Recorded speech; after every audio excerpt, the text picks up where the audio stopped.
And I think by the end of the year, our idea is to expand our addressable market to about a billion users, a billion Web2 users, which we think is like super achievable. There are more Hedera mobile applications hitting the market all the time, and Binary Holdings and VK are trying to help get those in front of some more people. VK, welcome. Pleasure. Thanks. Thanks so much, Brandon. Very excited to chat. Yeah, absolutely. So it's my pleasure to have you on. But to start off, can we just give an overview of what Binary Holdings is? Perfect. Sure. Very, very quickly, the Binary Holdings, we're a blockchain powered infrastructure company, and we primarily try and match Web2 legacy businesses with all that's good about Web3 projects. So essentially, we build infrastructure that can sit inside Web2 companies, mainly telcos and banks. And currently, our main use case, I would say, is building utility driven loyalty programs for telcos. So that's sort of like where we are. We've got about 169 million users as our total addressable market with the app that we have. And on an average, we see about 2 to 3 million daily active users coming in to use our platform. And they're mainly coming in to use your platform for incentives and coupons and things like that, or is it to play the games and other applications that are on your platform? So it's a bit of both, right? So essentially, what we are building is for a Web2 company, let's say a telco, essentially reimagining how loyalty points works. And I think the great use cases from Web3 is the play to earn, sort of taboo right now, but the play to earn like entire economy that was there, let's say 2020 and 2021. We felt that that's something that's really gels sort of like in the intersection of Web2 companies as well as the target market that we are currently in, which is in Southeast Asia. So Southeast Asia on the whole is a very mobile first, mobile friendly market. And what we saw was there was a gap where traditional loyalty programs were not working because it involved a lot of like inventory buying and management at the telco side, as well as giving deep discounts, which obviously hits their P&L, versus not much utility and like value that the average user saw. So we felt that there was a better solution which we proposed, and we're doing pretty well in Indonesia and Philippines, which are the two markets we're in currently. Okay, that makes perfect sense. So you said that, play to earn is becoming taboo or has become taboo. I think that's going to It change because is. it only makes sense. You're going to earn points in these games anyway. To give them real value, again, just makes sense to me. And of course, in-game assets, all that kind of stuff.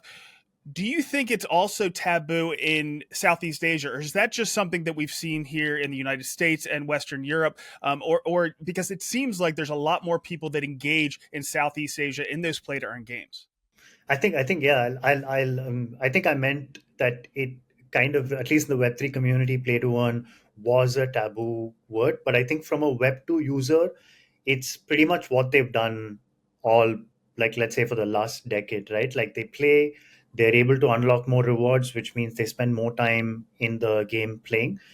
Anything from like Subway Surfers to Candy Crush or anything else that they like Farmville when Facebook gaming was like big. So it's essentially doubling down on the same user behavior that we're doing. But what we are doing is showing that the return on the time invested can be outside of the app as well within an ecosystem. So let's say in Indonesia, I spend an hour a week playing a game. That return could be in the form of data packs that they are able to redeem from the telco itself. So there's a value add to the telco as well as value add to the user. So we are trying to see what's real world use case that can be built and real world value that we can add by playing a game. It's not just hey, I've played like 300 levels of Candy Crush and I have so and so like things within that ecosystem. It's how we are able to take that value and give it in terms of real world utility for them. All right, I get it now. So the next thing I want to ask is, which applications, which Hedera applications are first going to be available on your app? Very excited that we're working with Earthlings and the Smack Mosquito game. I think we're very excited about that. So that's coming in, as well as Metaverse Me, which is the Avatar game. That's so those are the two I'd say in round one, and then we're looking pretty much to add a lot more from within the Hedera community. So you've already kind of laid out the kind of applications that might be good for this, but can you just tease that out a little bit, go into a little bit more detail as to what other Hedera applications might be a good fit for this and might want to reach out to you?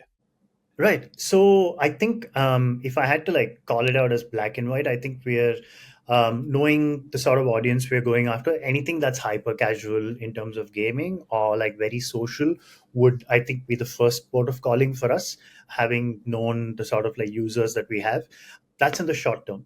But in the medium to long term, I think our responsibility squarely lies in being able to show value to the users, one, as well as educating them slightly on more, I guess, complex things like DeFi and anything else, and going beyond that. So I think in the short term, phase one would be hyper casual games.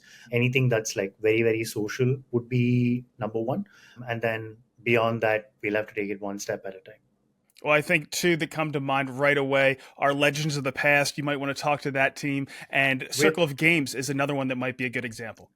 yeah. I'll keep my mouth shut, but I think we're already like in conversations with them.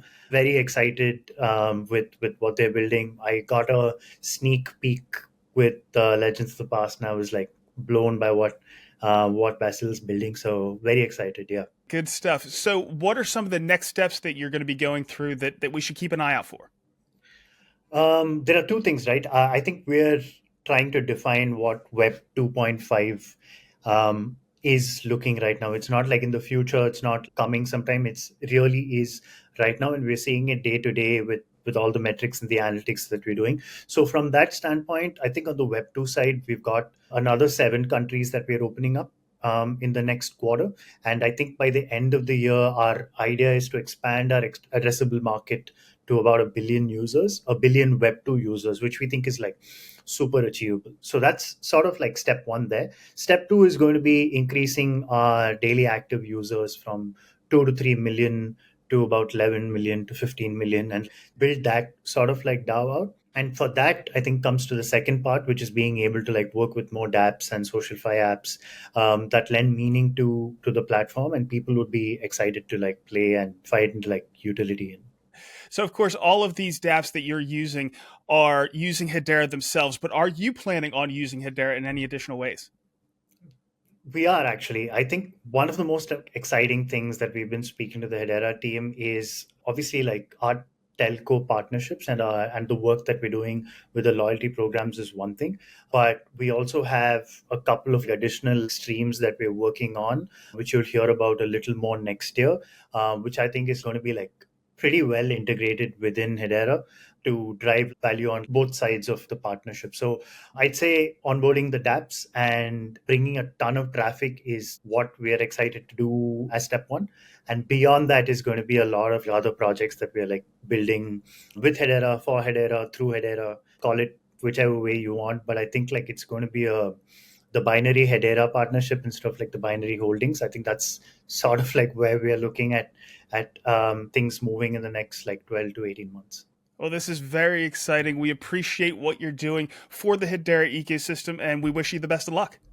Thank you so much. Thank you. Thanks for having me, and very excited to keep like talking to you about some of the other like really cool stuff that we're building with Hedera in the near future.